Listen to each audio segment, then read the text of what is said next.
Why, hello there, humanoids and pterodactyls alike. Shams Nelson here from Pen and Blade. And in this video, I wanted to share with you guys a method I've been doing, which I'm going to call the left hand, right hand method. And basically, I guess I want this in the middle. I kind of injured my hand digging the other day. And so I started drawing with my left hand, and I decided to draw from reference and see if I could get the lines to line up. And it made me with my left hand.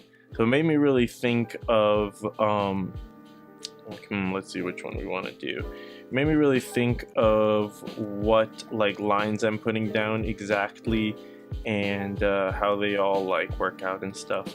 And the hard thing is choosing a reference. So try to choose one that oh, that looks like I could do it. Like this one, I guess. That almost seems cartoony, and it's interesting with the hair, so I feel like there's a lot to learn from there, and the shape of the neck and stuff is pretty simple. So I'm trying to do this with my left hand. So here, let me choose a thing. And I've been one reason for this is that it's going to build new neural pathways in your brain, and it's also going to force you to be very careful about how you hold your line and kind of try to think about what you're doing more. I guess this is a really large canvas, so I'll zoom in. Okay, so this is going to look pretty bad, but I'm really going to try to think about the shapes I'm putting down. So this doesn't look quite wide enough, and so there's a slight downward tilt to her shoulders. This pigeon, man, every time I record a video it seems to want to jump on my head. The neck needs to be longer, so see, I'm really it's almost like I'm using, now that I have, my hand is not quite as responsive, then I'm kind of feeling like I have to rely more on my brain to figure out what to do and to make decisions. And then they have to be really clear decisions from my brain. Whoa, got it. So that my fingers, vision wants to get, see, it's the Dark Lord of Pen and Blade, man. It wants all the attention. It wants to derail these videos. Alright, so yeah, it forces the mind to work and be really specific about what kind of line it wants the hand to make. So the other thing I was gonna say is that I've been brushing my teeth with my left hand. For that reason, I heard that I got that from, I forget who, but some place on YouTube, and he was talking about all this stuff, and I was like, that makes sense. So I thought I'd bring it over to the drawing, to do drawing, which would be even more difficult than brushing your teeth. And I've actually gotten pretty good at brushing my teeth with my left hand, so it does work. I was actually surprised last time I was like, oh wow, I remember when this was really, really awkward. So, and even after today, and I've done a little practice today, and I've done a little practice in the past, a tiny bit, on a trip a year ago, with my left hand. I'm already, starting to feel a little more comfortable. Obviously, these lines are super shaky, but at least they're going generally where I want. And see that? Look how, that's pretty, that's almost as good as my right hand. So certain angles I'm starting to get. So right now I'm looking at which way the hair goes. And there, wow, she looks like some Greek goddess or something. The angry one. Oh, and then the eyebrows. Let's try to put those in. And then we're gonna switch over to our right hand. And on paper I would just draw more heavily over this. But for this, I'll make this a little lighter. Or you know what, let's simulate paper, but let's make this a little lighter. So I probably would have drawn lighter. Alright, now I'm gonna go on another layer. And then come in here, and then you'll also be like, wow, I have so much more mobility. Mobility now. So you try to keep the same amount of brain activity. Your brain's still making the decisions. And thinking clearly, but now you have the extra mobility of your hand. And I probably shouldn't start on the small details. And it doesn't always work out, but I think I'm learning a lot through it. So here I'm going to make this smaller.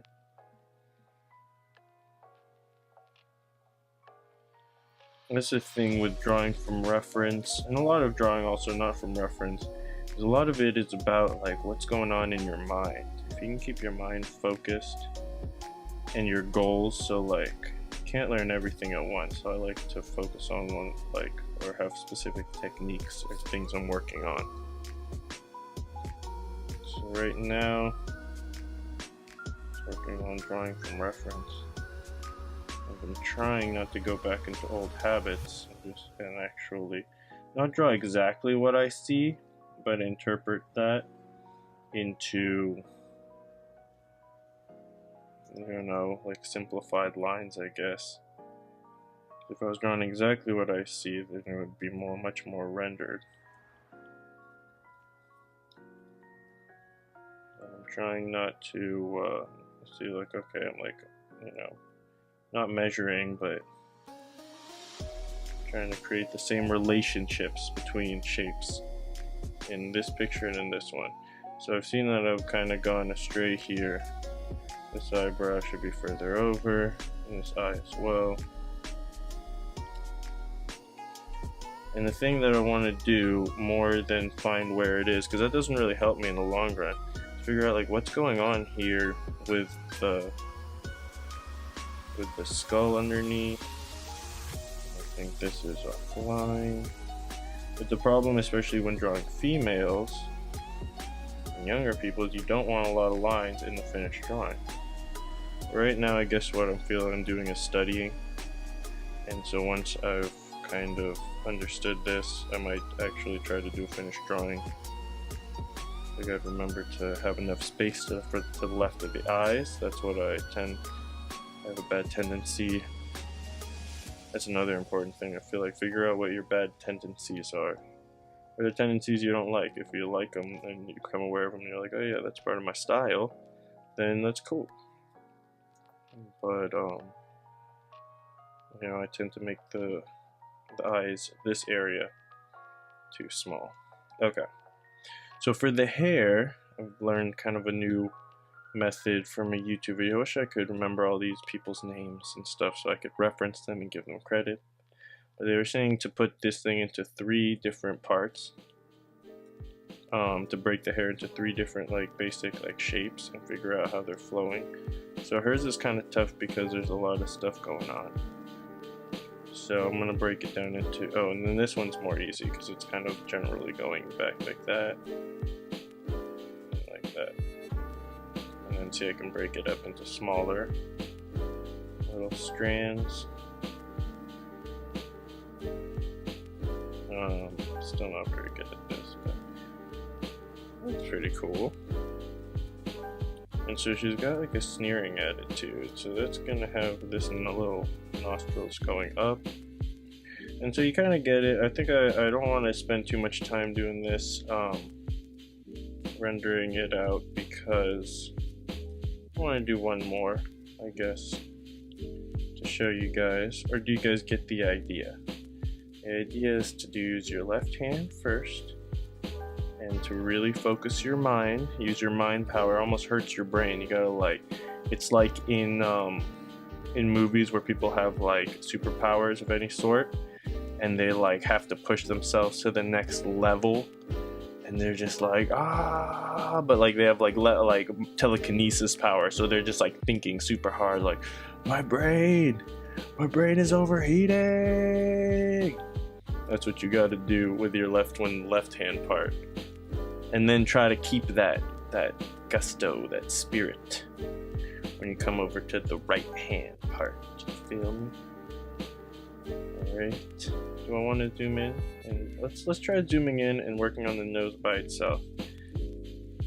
Oops, should I have done that? Can I erase it lightly? I think it's in the generally red area. Okay. And I come in with a thinner brush. Can I zoom in here? Wow, look at this technology. So what am I going to look at here? I want to actually make sure that I'm drawing it as part of the face. So I'm connecting this part down to here. Just like almost in my mind, but I could lightly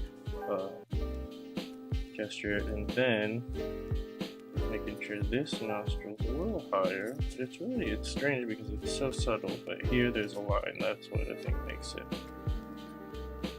I don't want to emphasize the nostril because that's what I think would happen, but it's not what's happening. So let's see what happens if I kind of follow it more to what I'm seeing and see what I learn. Because I can always do what I think on my own, but I'm gonna learn something here. And then, there's a shadow here. So let's see what that looks like zoomed out. I think it looks better. Erase out here, so slightly darker. I think if I get rid of the underdrawing, you won't be able to see the drawing that well. Oh, it's alright. Anyways, alright, cool. Let's put the underdrawing back on. And I think we're almost done. I could work on this more, but I just wanted to share this method. I've been making a lot of long videos lately, actually. I just realized. So let me know if you want me to make shorter videos? Are they okay long? What do you guys prefer? And let's see if I can oblige y'all. Cool. I always just want to finish it. I'm like, well, let me just finish this up on camera. But you guys don't need to see me finish this up. Alright, until next time, you guys. Peace, God bless, and stay fantastic, everyone.